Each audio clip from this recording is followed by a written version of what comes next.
सभी का स्वागत है इस पटल पर। मैं रणधीर पांडे, प्रवक्ता इंटर कॉलेज झारखंड, फिर से 12वीं कक्षा का भारतीय इतिहास भाग 1 का चैप्टर राजा, किसान और नगर, उस कड़ी को आगे बढ़ाता हूँ। और उसमें जिन बिंदुओं की चर्चा हो गई है उसका एक संक्षेप में उसको हम अवलोकित करेंगे, उसको देखेंगे और क्रम को आगे बढ़ाते रहेंगे।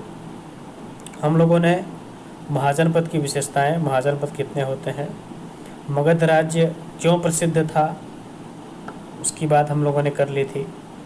मगध राज्य में ही, मगध महाजनपद में ही आने वाले समय में किस प्रकार से 321-22 ईस्वी के आसपास मौर्य वंश की स्थापना होती है, चंद्रगुप्त मौर्य की क्या उपलब्धियां थी और मौर्य प्रशासन किस प्रकार से था, इसकी बात हम लोगों ने की थी।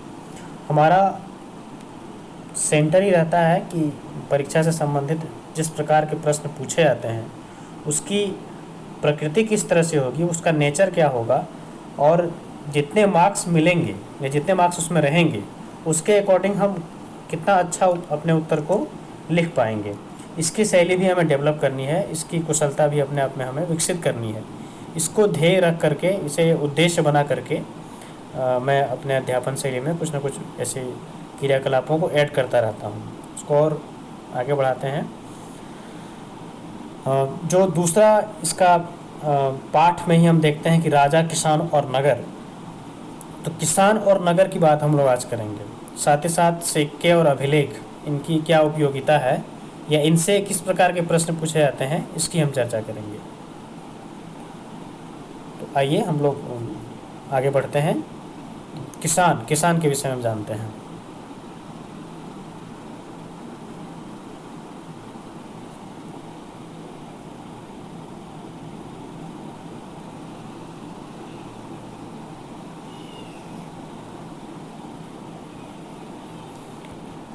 किसान या कृषि से जुड़े हुए प्रश्न इस प्रकार से बन सकते हैं कि 6ठी शताब्दी में कृषि कार्य किस प्रकार से हो रहा था, इसका वर्णन करें।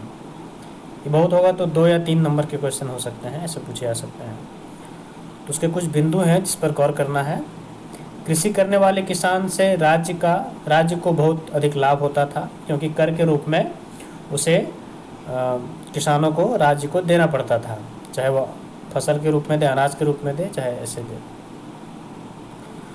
दूसरा जो बिंदु है कि इसके कुछ स्रोत भी मिले हैं जो उस समय के कृषि किस प्रकार से होती थी, उसकी भूमि नापने का तरीका हो, या कर कितनी मात्रा में दी जाएगी, या कौन अधिकारी कर वसूल करेगा, इसका वर्णन, संपूर्ण वर्णन कौटिल्य के अर्थशास्त्र में प्राप्त होता है।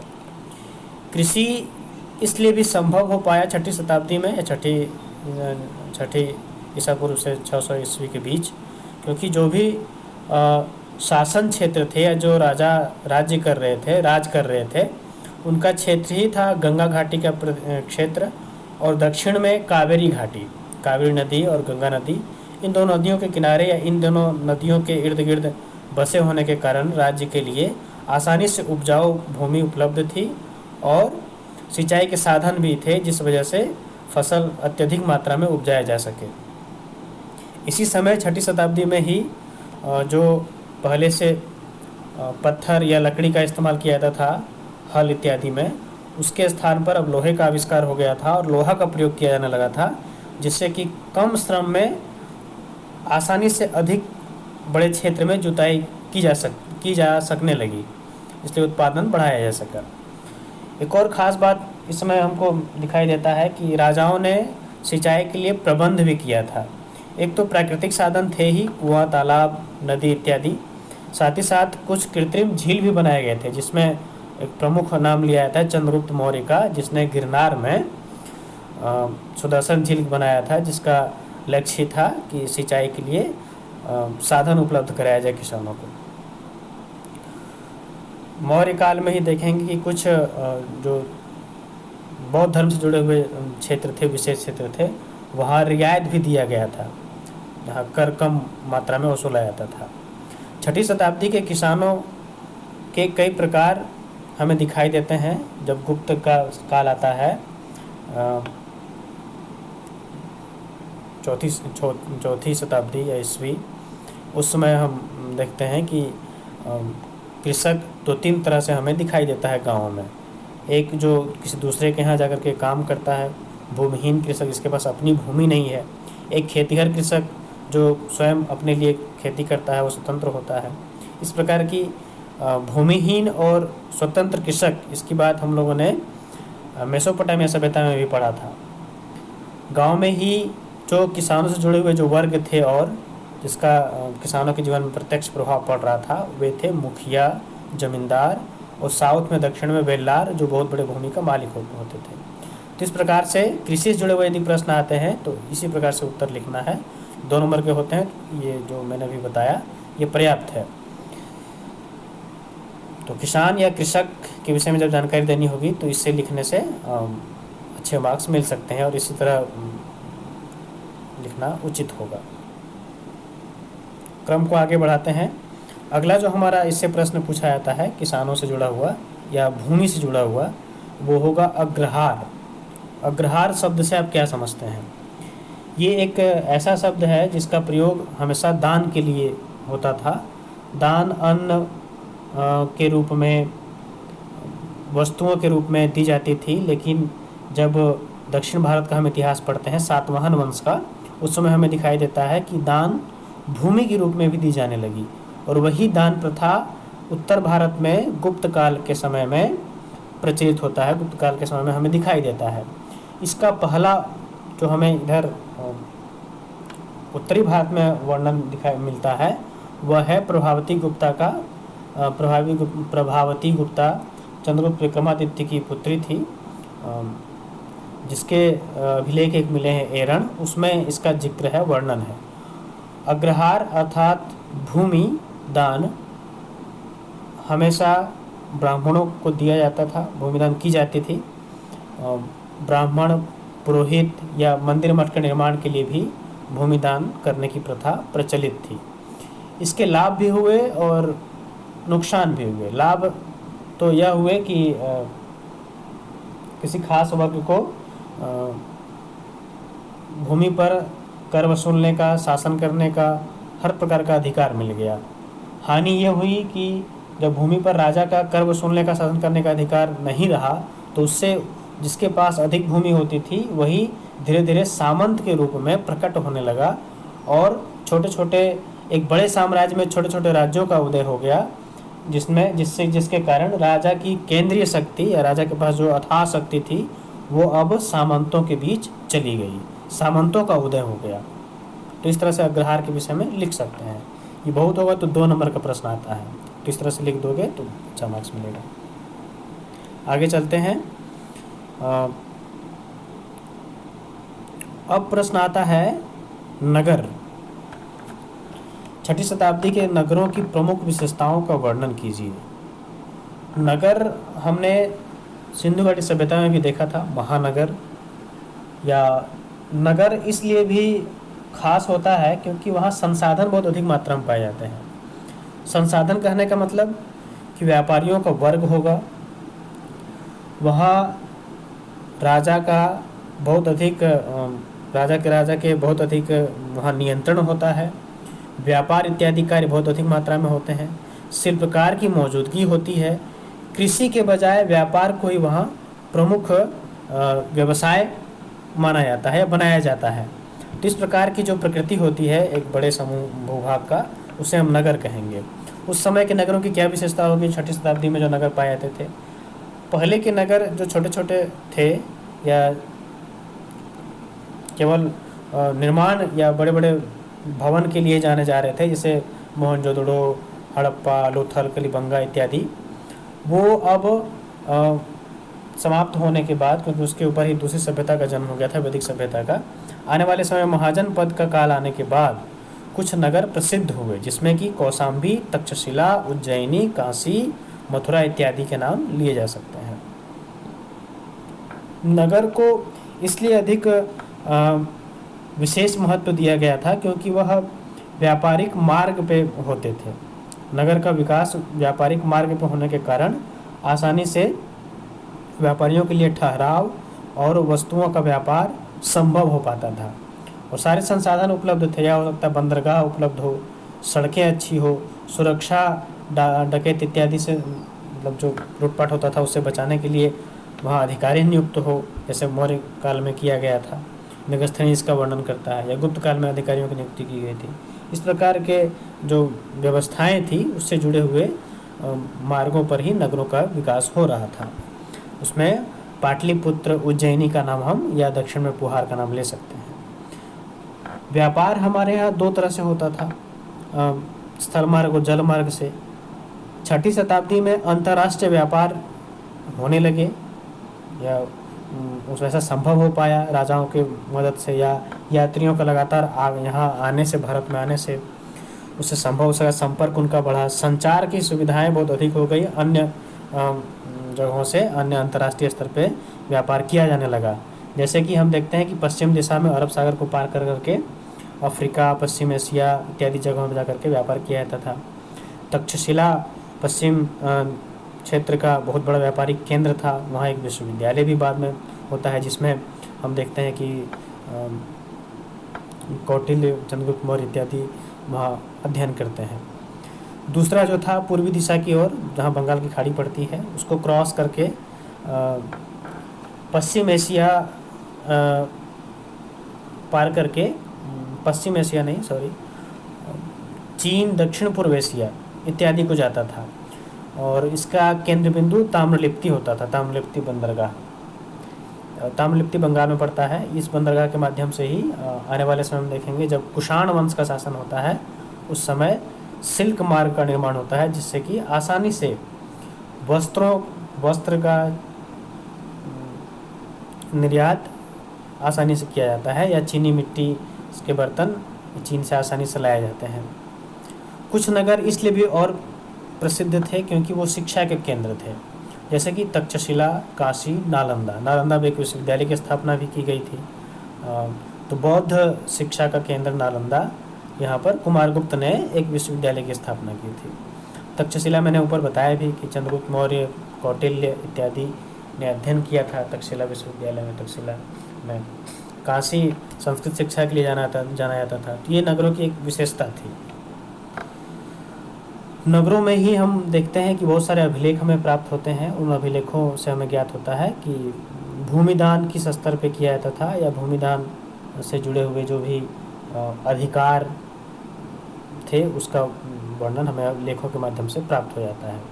दक्षिण भारत में भी कुछ नगर प्रसिद्ध हुए, जिसमें कावेरीपत्तनम का नाम लिया जा सकता है, पुहार का नाम लिया जा सकता है, इत्यादि इत्यादि।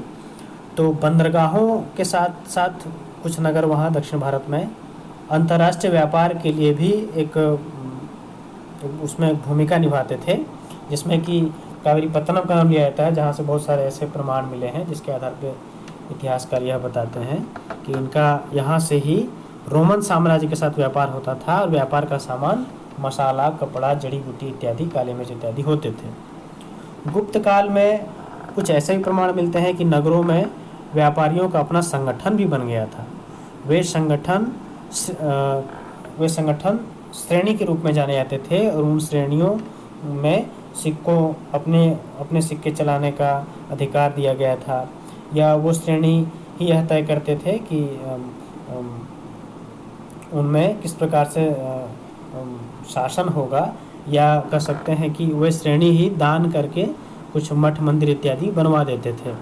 इस प्रकार के श्रेणी के द्वारा उनके बीच न्याय करना, शासन करना, या समूह में रह करके आसानी से व्यापार को गति देना इत्यादि कार्य होता था।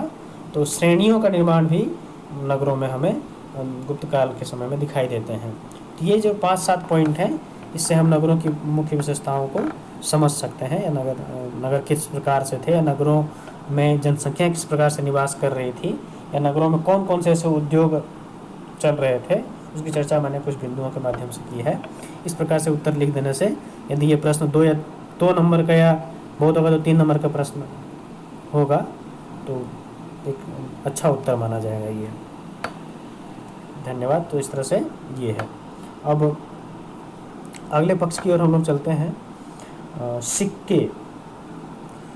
सिक्के से जुड़े हुए प्रश्न इस प्रकार से छोटे छोटे आ सकते हैं कि सबसे पहले सोने का सिक्का भारत में किसने जारी किया, या सिक्कों का प्रचलन सबसे पहले किसके द्वारा हुआ, या सिक्के किन धातुओं से बनाए जाते थे, या यह भी कहा जा सकता है कि किस शासक ने वीणा बजाते हुए सिक्के जारी किए थे, तो उसका उत्तर समुद्रगुप्त होगा। तो छोटे छोटे क्वेश्चन आ सकते हैं, ये 1 नंबर के क्वेश्चन इसमें पूछे जाते हैं। तो कुछ मुख्य बिंदु हैं, उसको समझ लेना है।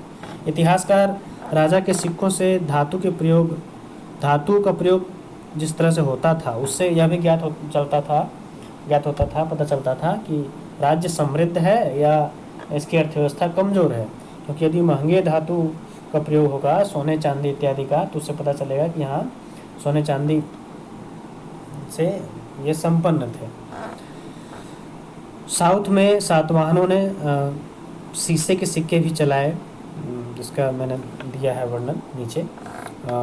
उसके साथ साथ सिक्के जिस क्षेत्र से प्राप्त होते थे, वहाँ तक यह माना जाता था कि शायद राजा का शासन क्षेत्र होगा, तो सिक्कों से यह भी ज्ञात होता था। हिंद यूनानियों ने सबसे पहले भारत में सिक्के का प्रचलन किया।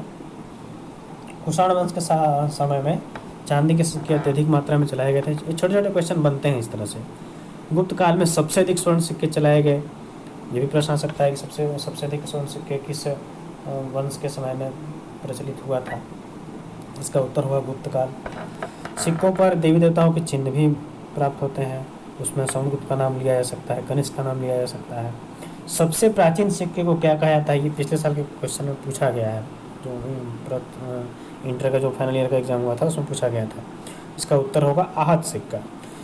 सिक्के चांदी, स्वर्ण, तांबे इत्यादि के रूप में प्रचलित थे। इस पर छोटे छोटे क्वेश्चन यदि आते हैं सिक्कों से जुड़े हुए, तो आसानी से वो किया जा सकता है। अब आगे बढ़ते हैं।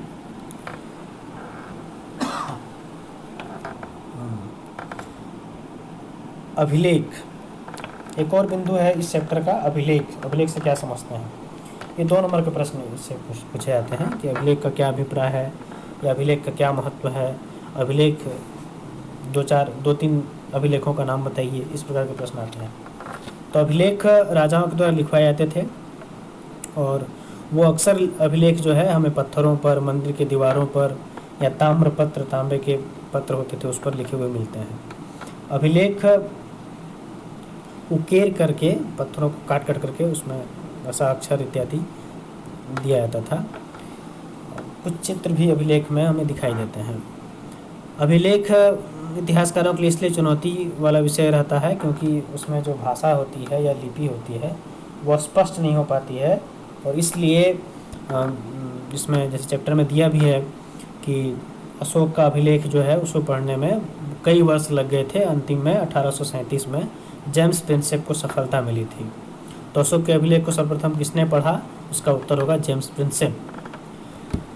6वीं शताब्दी में अभिलेख खरोष्ठी, ब्राह्मी, आरामिक लिपियों में हमें प्राप्त होता है, और ये सारे लिपि में अधिकतर अभिलेख जो है वो अशोक के समय में मिलते हैं। इनकी भाषा अभिलेख की संस्कृत प्राकृत भाषा होती है। गुप्त काल में भी संस्कृत भाषा के कुछ अभिलेख मिले हैं। प्राकृत भाषा में भी सातवाहन इत्यादि में सातवाहन शासकों के लेखों में इसका प्रयोग हुआ है। कुछ प्रसिद्ध अभिलेख हैं जैसे कि अशोक के शिलालेख, चंद्रगुप्त विक्रमादित्य के लेख, समुद्रगुप्त के प्रयाग प्रशस्ति लेख। इससे प्रश्न आता है कि हरिसेन के द्वारा किस अभिलेख को लिखा गया है, इसका उत्तर होगा प्रयाग प्रशस्ति अभिलेख। या ऐसे भी प्रश्न पूछा जा सकता है प्रयाग प्रशस्ति लेख किस राजा से संबंधित है, तो उसका उत्तर होगा समुद्रगुप्त। हरिसेन के द्वारा कौन सा अभिलेख लिखा गया है, प्रयाग प्रशस्ति। तो ये छोटे छोटे क्वेश्चन यदि आते हैं 1-2 नंबर के, तो उसमें आसानी से तुम अभिलेख के द्वारा कर सकते हो। तो इस प्रकार से हमने प्राचीन सिक्के, अग्रहार, कृषि का वर्णन और अभिलेख, ये 4-5 और नगर की विशेषताएं, ये सारी बातें हम लोगों ने पढ़ लिया।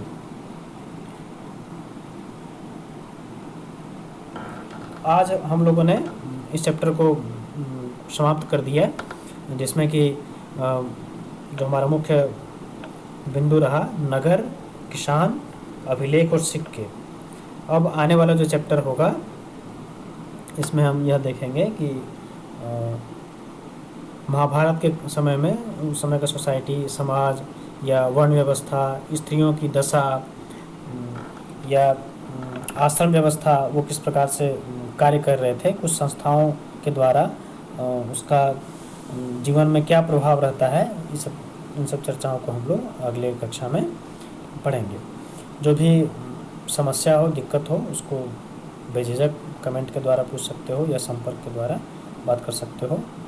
तो यही आज तक यही कोशिश यह करना है कि पाठ को बार बार पढ़ना है और बिना देखे उसको अपनी भाषा में उसका उत्तर लिखना है।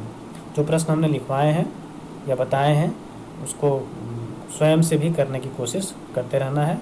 निरंतर अभ्यास करने से ही एक अच्छा उत्तर लिखने की शैली हमारे पास आ पाएगी, और जब अच्छा उत्तर लिखेंगे तो हमें मार्क्स भी अच्छे मिलेंगे। और सब लोग सुरक्षित रहो और इस महामारी, इस विपदा में जितना हो सके जागरूक रहो और जागरूक लोगों को करने की कोशिश करो।